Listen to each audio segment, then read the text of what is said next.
Bismillahirrahmanirrahim. Assalamualaikum warahmatullahi wabarakatuh. Salam sejahtera untuk kita semua. Kembali pada kesempatan ini kita melanjutkan pembahasan kita khusus berkaitan dengan mubtada. Tapi insya Allah pada kesempatan ini kita akan membahas tentang mubtada yang terambil dari kategori isim isyarah, atau dalam bahasa Indonesia isim isyarah itu adalah kata tunjuk. Kalau sebelumnya kita membahas tentang isim dhamir atau terambil dari kata ganti, pada kesempatan ini kita membahas tentang mubtada dari isim isyarah.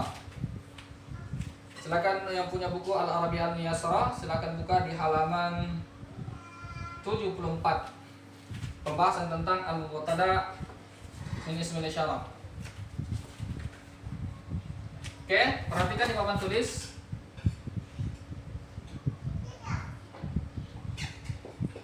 Al-mubtada min ismil isyarah.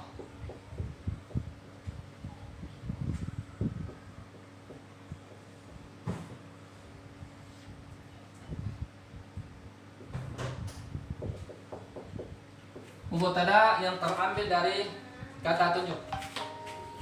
Sebenarnya kita ketahui bahwasanya dalam bahasa Indonesia ada dua kata tunjuk, yaitu ini dan itu. Sementara dalam bahasa Arab sama ini dan itu, cuman kategorinya ada yang digunakan untuk laki-laki dan ada yang digunakan untuk perempuan.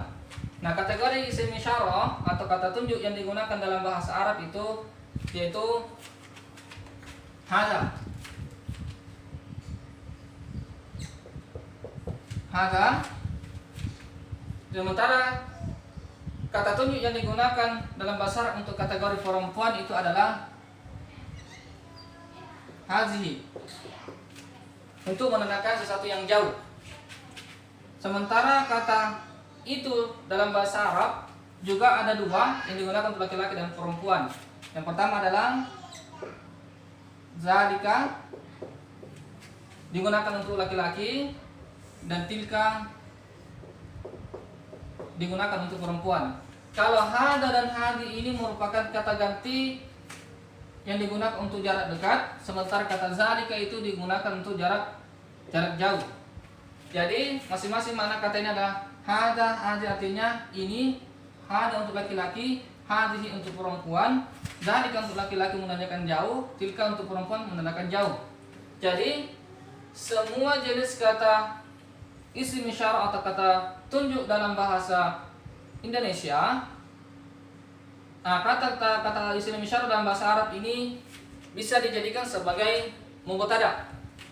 Contoh, hada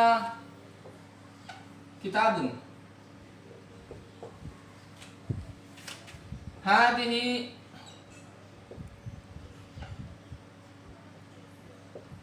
kurrasatun, dzalika ustazun, tilka talibatun. Oke. 4 kategori contoh di atas, masing-masing satu untuk laki-laki kategori ini dan satu untuk perempuan untuk kategori ini. Kategori itu satu untuk laki-laki dan satu untuk perempuan. Dan masing-masing 4 contoh ini yang saya garis bawah seperti ini merupakan isim isyarah atau kata tunjuk dalam bahasa Indonesia yang dapat dijadikan sebagai mubtada. Nah, ketika ada mubtada, maka yang dicari oleh mubtada adalah khabar mubtada. Maka rincian seperti ini supaya kita bisa tahu bahwasanya itu mubtada atau dia itu adalah khabar, maka kita rinci seperti ini. Hada kedudukannya adalah mubtada. Kitabun kedudukannya adalah khabar. Sama seperti ini. Hadhi juga kedudukannya adalah mubtada. Kurrasatun kedudukannya juga adalah khabar, sama sebelumnya. Zalika itu adalah mubtada. Tilka juga kedudukannya adalah mubtada. Ustadzun khabar. Di sini talibatun juga khabar. Jadi kesimpulan seperti ini. 4 masing-masing contoh tersebut yang saya garis bawahi merupakan isim isyarah atau kata tunjuk dalam bahasa Indonesia. Dan 4 kata tunjuk ini merupakan kata tunjuk yang ada digunakan untuk laki-laki dan ada digunakan untuk perempuan. Ada jarak dekat dan ada jarak jauh. Nah, jarak dekat untuk laki-laki adalah ada, jarak dekat untuk perempuan adalah hadhi, dan jarak jauh untuk laki-laki adalah zalika, dan jarak jauh untuk perempuan adalah tilka. Jadi setiap yang namanya isim isyarah dalam bahasa Arab ketika berada di awal kalimat maka kedudukannya adalah mubtada. Kenapa dijadikan sebagai mubtada dari isim isyarah itu? Karena isim isyarah itu merupakan isim yang masuk dalam kategori isim ma'rifah, dan setiap isim ma'rifah bisa dijadikan sebagai mubtada.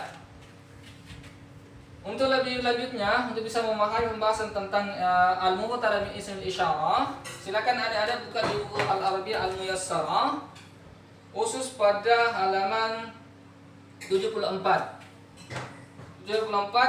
Di situ insyaallah ada pembahasan lebih rinci tentang mubtada yang terambil dari isim isyarah.